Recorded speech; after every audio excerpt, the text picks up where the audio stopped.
guys, we are back with another video with another questions of UPSC 2025 PYQs. It means previous year question. Question है हमारा कुछ ऐसा, ये देखिए। सबसे पहले मैं डिस्कस कर देती हूँ कि हमें क्या बताना है। क्वेश्चन है, भारत में नियोजित विकास के संदर्भ में केंद्र राज्य वित्तीय संबंधों के विकसित हो रहे स्वरूप का परीक्षण कीजिए। हाल के सुधारों ने भारत के राजकोषीय संघवाद को कितना प्रभावित किया है। सबसे पहले, संघीय जैसा कोई भी शब्द जो है वो मेन कॉन्स्टिट्यूशन में वर्णित नहीं है। संघवाद का मतलब होता है क्योंकि हमारा भारत राज्यों का संघ है, तो राज्य और संघ एक साथ मिलके एक देश के रूप में चलेंगे ताकि हमारी शक्ति बनी रहे और हम विकास कर सकें। अब आते हैं क्वेश्चन पे। सबसे पहले ये की पॉइंट्स आपको दिखा, केंद्र राज्य वित्तीय संबंध। दूसरा दिखा, राजकोषीय संघवाद को कैसे प्रभावित करता है। तो क्वेश्चन यही पूछना चाह रहा है कि जो हमारे कॉन्स्टिट्यूशन में केंद्र राज्य वित्तीय संबंध की बारे में बात की गई है, जो कि आर्टिकल 268 में है, 268 टू 293 में, आर्टिकल 268 टू 293 प्री के पर्पज़ से भी ये इम्पोर्टेंट हो जाता है। आर्टिकल डायरेक्ट आ जाता है क्वेश्चन की केंद्र राज्य वित्तीय संबंध किस आर्टिकल में है।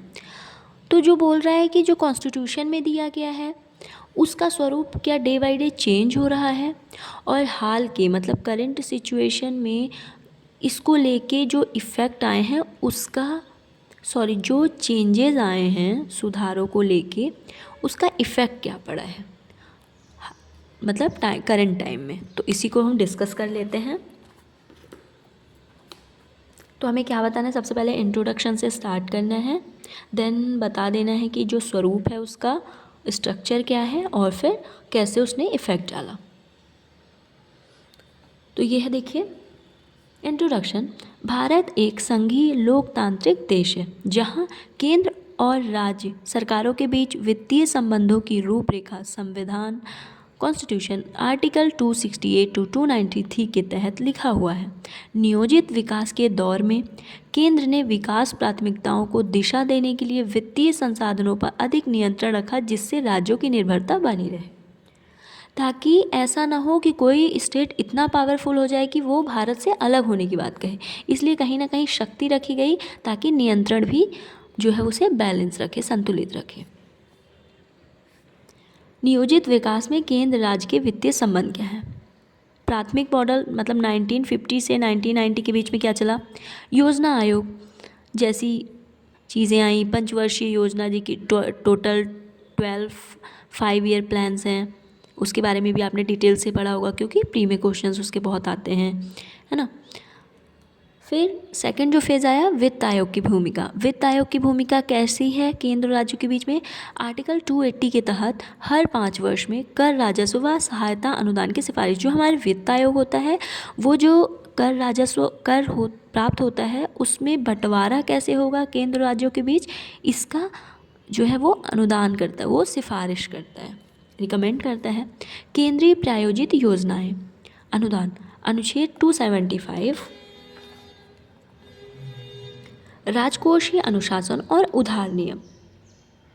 जो अभी प्रेजेंट में जो चेंजेस किए गए हैं, सुधार किए गए हैं योजना आयोग से नीति आयोग 2015 में जो है योजना आयोग को समाप्त करके नीति आयोग की थिंक टैंक बनाया गया है, जो राज्यों के निर्णय प्रक्रिया में वृद्धि करता है। क्योंकि नीति आयोग ने हस्तक्षेप कम किया है राज्यों के बीच में, तो राज्यों को निर्णय क्षमता जो है वो बढ़ाने की कोशिश की है। वित्त आयोग की सिफारिश का प्रभाव, केंद्र करों के विभाज्य मूल पूल में राज्य हिस्सेदारी 32% 42% बढ़ी है। जो हमारा 14th फाइनेंस कमीशन था वित्त आयोग, उसने जो है वो राज्यों को, स्टेट्स को जो है 32% से बढ़ाकर 42% बढ़ा दिया, और 15th ने भी इसको बरकरार रखा है ऑलमोस्ट 41% 42% पे। वस्तु एवं सेवा कर परिषद जीएसटी परिषद के माध्यम से कर नीति व दर निर्णय सहकारी संघवाद की भावना बढ़ी है। स्थानीय शासन व विकेंद्रीकरण।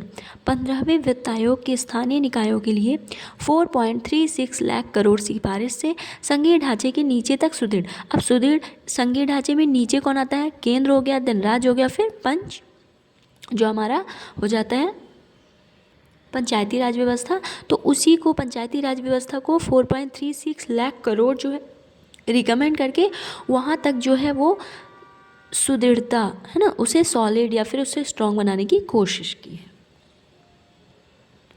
स्वरूप नियोजित विकास के तहत बदलावों से प्रभावित हुआ है। वित्त आयोग, जीएसटी परिषद, एफआरबीएम, नीति आयोग जैसे संस्थान केंद्र व राज्य के बीच सहयोग, पारदर्शिता और साझा निर्णय प्रक्रिया को बढ़ावा दिया है।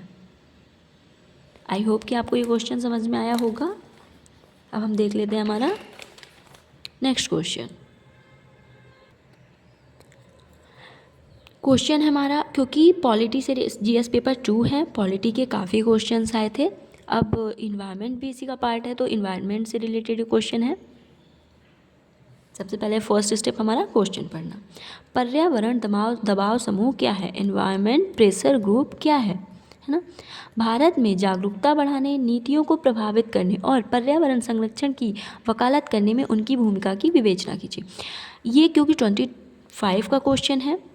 अभी आपने जब अरावली रेंजेस से रिलेटेड जब इश्यूज सुना है तो वो भी कहीं ना कहीं करंट अफेयर्स के अकॉर्डिंग और हमारे इन्वायरमेंट के अकॉर्डिंग बहुत इंपॉर्टेंट क्वेश्चन जो है वो बन सकता है, तो उसको भी ध्यान रखेंगे, उससे भी प्रिपेयर कर लेंगे कैसे उस टॉपिक को मेन से रिलेटेड बनाया जा सकता है। तो इसने पूछना चाह रहा है कि सबसे पहले पर्यावरण दबाव समूह आप क्या समझते हैं, मतलब आपकी लैंग्वेज में क्या है, क्योंकि वो एग्जामिनर है वो तो जानते हैं, और वो जागरूकता बढ़ाने में किस तरीके से अपनी भूमिका जो है वो निभा रहे हैं। तो इंट्रो से स्टार्ट करते हैं। पर्यावरण दबाव समूह ऐसे संगठित समूह होते हैं जो सरकार, उद्योग और समाज पर पर्यावरण संरक्षण से संबंधित नीतिगत, कानून और व्यवहारगत परिवर्तन के लिए दबाव बनाते हैं। एग्जाम्पल कैसा स्वरूप हो सकता है, जैसे एनजीओ, चिपको आंदोलन, नर्मदा बचाओ आदि आपने सुना होगा, है ना। तो ये हो गया एग्जाम्पल। अब इनकी भूमिका देख लेते हैं, डायरेक्ट भूमिका पे आएंगे। जागरूकता द्वारा जन शिक्षा व अभियान जैसे जलवायु परिवर्तन, जैव विविधता ह्रास, आपने देखा होगा इंडेक्सेस आते हैं, डेटा आता है जिसमें जलवायु परिवर्तन कितना इफ़ेक्ट हो रहा है, कितने डिग्री सेल्सियस से हमें ज़्यादा क्रॉस नहीं करना चाहिए, हमारे बायोडाइवर्सिटी जैव विविधता को कितना इफ़ेक्ट करता है, क्योंकि सभी के एक जो बेसिक नीड होती है एटमॉस्फेयर, अगर एटमॉस्फेयर में चेंज हो होगा तो हमारे इन्वायरमेंट में अगर चेंज हो रहा है तो वो हमारे लिए कहीं ना कहीं निगेटिव इफ़ेक्ट होंगे। क्यों? क्योंकि हम हैबिट पड़ जाती है और चीज़ें चेंज होती हैं तो उसका निगेटिव इफ़ेक्ट हमारे हेल्थ पे पड़ता है। तो वो जैव विविधता से रिलेटेड भी होता है। मीडिया व जन संवाद द्वारा मुद्दों को राष्ट्रीय चर्चा बनाकर, मीडिया जो है वो बहुत जो है निभा रही है, अपने एक अच्छी भूमिका निभा रही है। जैसे कि अरावली रेंजेस से रिलेटेड आपने देखा था कितना ज़्यादा सोशल मीडिया पे जो है वो डिस्कस हुआ था। इससे क्या हुआ, गवर्नमेंट पे एक प्रेशर बना कि वो सिर्फ अपने अकॉर्डिंग जो है वो काम नहीं कर सकती, उसे लोगों का भी ध्यान रखना पड़ेगा। तो ये कहीं ना कहीं अवेयरनेस है लोगों के बीच में। कानूनी हस्तक्षेप द्वारा जनहित याचिकाओं के माध्यम से न्यायिक सक्रियता, कानूनी हस्तक्षेप कहीं ना कहीं इन्वायरमेंट में इतनी जो है वो पावर दी गई है कि वो एक्शन ले सकें। इससे क्या होगा, जनहित याचिकाओं के माध्यम से न्यायिक सक्रियता बनी रहेगी। परामर्श प्रक्रियाओं में भागीदारी करके, जैसे कि अरावली रेंजेस से रिलेटेड लोगों ने परामर्श दिया। जैव विविधता संसाधन संरक्षण की मांग करके, सतत विकास आग्रह द्वारा विकास परियोजनाओं से, और लागतों के समावेशन द्वारा। तो कुछ चुनौतियां भी हैं, ऐसा नहीं है कि हर सब कुछ कोई भी स्टेप इतना ईजी होता है। पर्यावरण दबाव समूह की कुछ चुनौतियां जैसे संसाधनों और वित्तीय समर्थन की कमी, विकास विरोधी होने का आरोप, जन आंदोलनों का राजनीतिकरण रहा है। अब क्योंकि बोला जाता है अगर कोई गवर्नमेंट कोई स्टेप ले, अब जैसे अरावली रेंजेस से रिलेटेड स्टेप ले रही है तो इसका राजनीतिकरण ना कर दिया जाए, सच में लोगों में इतनी अवेयरनेस हो कि सच में बेसिक बातें हो रही हैं, या राजनीतिकरण करके एक अपोजिशन पार्टी जो है दूसरे पे क्वेश्चन मार्क करे और सिर्फ वो अपना फ़ायदा देखे। उपरोक्त विवरण से कहा जा सकता है कि भारत में लोकतांत्रिक शासन सशक्त बनाते हुए विकास और पर्यावरण के बीच संतुलन स्थापित करने का प्रयास करते हैं। तो मतलब ये इम्पोर्टेंस इनका बना हुआ है। जैसे सेल्फ हेल्प ग्रुप के बारे में भी आपने सुना, स्वयं सहायता समूह, है ना। ये इन सोशल सिक्योरिटी से रिलेटेड काफ़ी पॉइंट जो है वो टॉपिक इम्पॉर्टेंट हो जाता है। काफ़ी डायरेक्ट क्वेश्चंस आते हैं SHG से रिलेटेड भी। आई होप कि आपको समझ में आया होगा। फॉर टुडे आपका टाइम वेस्ट ना करते हुए, for today thank you so much.